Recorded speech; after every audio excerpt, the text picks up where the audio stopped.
Guys, have you ever wondered how people in their 20s are building an Airbnb business in the UK without owning any properties, without massive budgets, and also without quitting their jobs?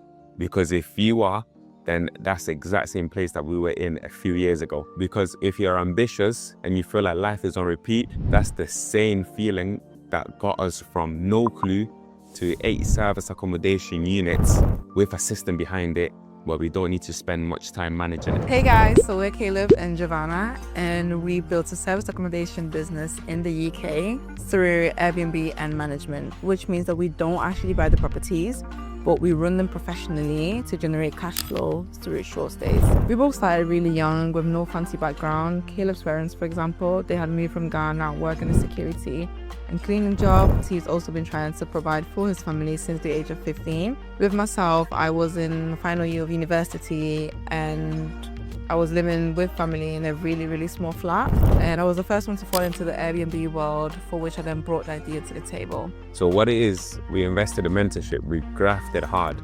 Now think about late nights, sleeping in the units, carrying furniture, sofas, fridges, everything by yourself. And we made it work. We scaled up to 8 units. And now we've got systems behind it, and we're stepping into helping others because people keep asking us how we did the exact same thing. With the Airbnb model, we don't own the property, we don't buy the properties outright, and we don't mortgage the properties. So we operate 2 different models. We've got the rent-to-rent model and the management model. So with the rent-to-rent, we rent the property off the landlord, come to a mutual agreement, and then offer the property on a nightly basis. Whereas with the management, we work together with the landlord and make a commission of the bookings that we make. So with these 2 models, first of all, what the landlord gets is security. The landlord knows that in the rent-to-rent model, the rent is gonna be guaranteed. They know that they won't need to worry about the guests, they won't need to worry about maintenance because it'll all be covered. And whereas in the management model, what the landlord gets is they'll be running the property as a service accommodation. However, they won't do any of the management. It will be like a hands-off investment for them, where we will do all the work. So with the cleaning, the maintenance, and then they know at the end of the month, they will expect that payout from the revenue. So what we get from this is, on the rent-to-rent model, we would take everything that's left after we take out the expenses from the revenue. That would be our profit. Now, whereas the management model, it would be the 15% that we charge per booking. So for example, if we were to get a 2k booking, we would then get £300. And these 2 models are very scalable because, as you can see, there's not a lot that you need to put up front. Now, especially with the management model, you can scale it to 100 units without ever having to put any money up front. Now, just a bit about where we started. So myself, I've been working since the age of 15, going from paper rounds to retail shops to waiter to security. Anything out there, you name it, I've probably done it. And that was only because I was trying to provide money. I was trying to provide and bring food on the table. Obviously, not just for myself, but also for my family, because we weren't a family that, came from money. And what happened is, eventually I started realizing that as much time as I'm putting in work, I'm not able to get the return that I want, the return that's gonna get me the life that I want, get the freedom from my family that I want. That's when I started looking outside of the 9-to-5. Whereas for myself, just like Caleb, I don't come from no rich background, no fancy lifestyle. And I was in my final year of university, and I was getting towards the end of my course, and thought to myself, what do I really want to do after uni? I was also living in a situation where with family in a really small flat, which was really uncomfortable. And I came across the Airbnb model on social media, and straight away thought to myself, if they can do it, so can I. However, it was not something that I started straight away because it was outside of my comfort zone, not the usual thing that you see people doing, especially around you. So I presented then the idea to Caleb, and we decided to do it together. And I also believe that as beginners, because we once were beginners, the one thing that we decided not to do was just, from the outside, look at what people were doing and just, paste in without knowing why they were doing such things. Because I feel like when a lot of beginners do that, that's when they tarnish the name of the industry, because you will see someone doing something, but if you don't know why and you apply the same thing, the same action, it's not going to work well for you, but instead we decided to understand the meaning or understand the reason why people were doing these things and then apply it. And that came from us getting guidance and, getting support from our mentor. So being honest with you guys, getting our first unit was probably the hardest bit. We did so much outreach. We were on the phone to agents, on the phone to landlords for days and numerous calls. At some point, we started to keep track of how many calls we were making a day. It's over 20 calls a day. So we had to pause a second and approach the situation strategically. So we had to switch our mindset now to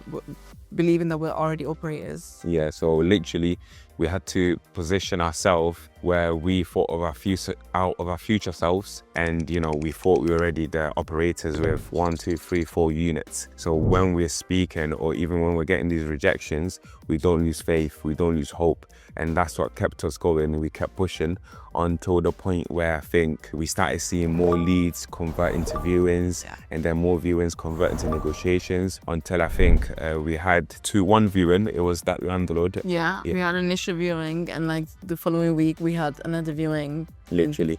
I actually closed both deals within that same week. So literally, that's the power of shifting your mindset.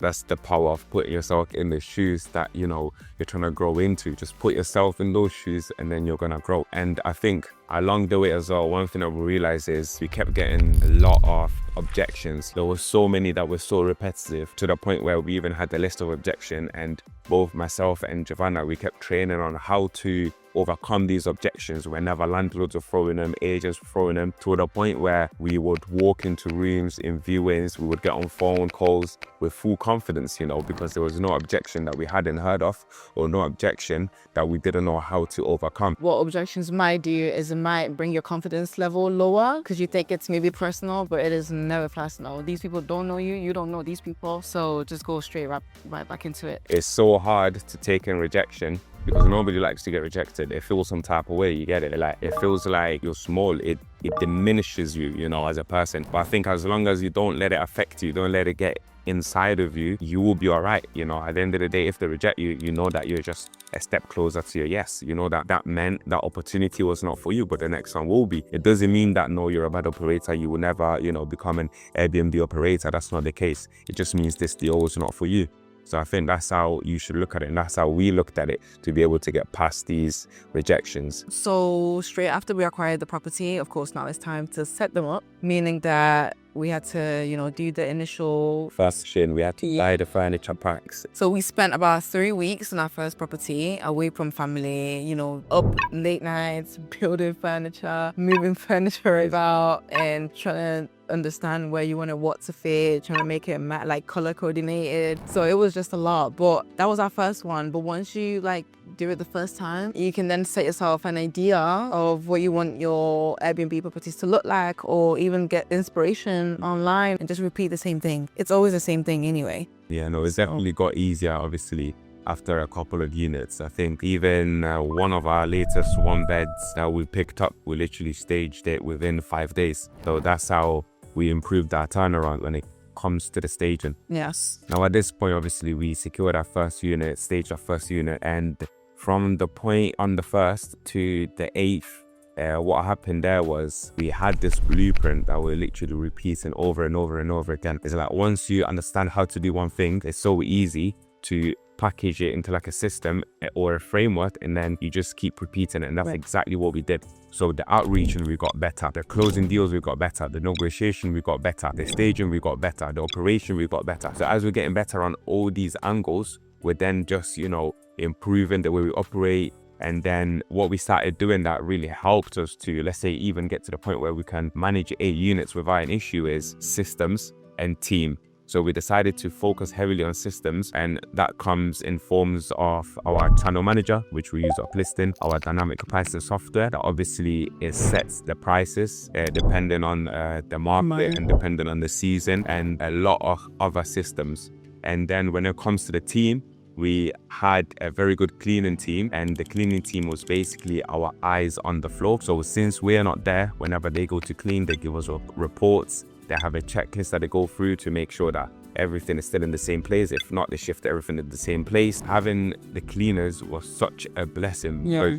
I remember times where we would have to go into a property because, let's say, maybe even we personally wanted to stay there, and we would be reflecting on how long it had been since we even been in that property. And that was all because we had the right team. When you have the right cleaners, this business feels like fully remote. Literally, you could be somewhere in Dubai and your cleaner is running up the turnovers, your cleaner is giving you reports, your cleaner's telling you what's been damaged. It's literally that easy. And on top of the cleaning team, we also built a maintenance team. Yeah, Now it comes in forms of your handyman, your plumber, your electrician, and even your decorator. Now, when you have the full team, you don't need to be here. You can run the business remotely, abroad, or even in the UK, but you know that you're not going to be on the floor. All you need to do as an operator is manage the teams and make sure that communication is effective and make sure that the systems that obviously have been put in place are working perfectly fine. I would say that the biggest mistake the beginners doing, we did ourselves as well, is the outreach stage, trying to sound like a robot, like very basic script from ChatGPT, and just repeating that script over and over and over again. Like sometimes the agents may pick up the phone and I was like, okay, I've already heard this one. No, we don't. Bang, and hang up on you. But having like a personalized, come across different. As in, you're not just a robot, you're not using the same script that, everyone uses, exactly, or like a script that you found on YouTube and then you just recycle that same script. That's probably what everybody else is doing as a beginner anyway. Finding your own way of selling yourself to the person, and then definitely sounding confident. That's one big takeaway. And then another mistake that people normally do as beginners, I would say, is rushing into closing a deal because you want to feel like I've achieved something, because you want to feel like I've gotten my first Airbnb, or I've gotten 3 Airbnbs, or I've gotten 4 Airbnbs, but you've not really sat down and done your numbers properly. You've not really analyzed the deal as you should have, because this business, let me tell you, it can either make you or break. So sit down, look at your deal properly. You'd rather not take the risk and lose money than having to go into your own pockets to sustain the property. You don't want to be paying for the property out of your own pocket. That's like the last thing you want to do. No deal, then a bad deal. Now guys, there goes a bit about us and a few tips as well, and a few things that have been done wrong. Now, the reason why we've decided to share this is because across our journey, we've been in the game, for a few years, and we've had a lot of people continuously asking us how to do it, how to get involved. I want to jump on the wagon, let me know, help me. And because of this, we now want to come in place and then obviously give you guys the value, give you guys the framework, the blueprint that obviously you deserve to be able to do this. And as well as we don't want you doing it, illegally, or doing it in a way where it's not done properly that you end up losing money. We instead want to guide you and make sure that it's done properly. And we also know that a lot of people are hyping, the industry, but we want to come in with clarity and give you the real vision, give you what we see with the eyes, the profits that we make with the eyes, just to show you what to expect. You're not gonna come in, not do any work, and obviously succeed. We need to let you know this is the graft, this is the work. That is what took us to the point where we are now. So if you are watching this and you feel like life is on repeat, just know that there is a way out, and it starts with clarity and the right steps in the right order. So guys, wherever you are now, just drop us a message, in the chat, whether you're starting, whether you're outreaching, and we will guide you on the next steps to take to make sure that you obtain your goals, you obtain the end result that you're trying to achieve. Thank you guys for watching, and stay tuned for more tips, more value, more content.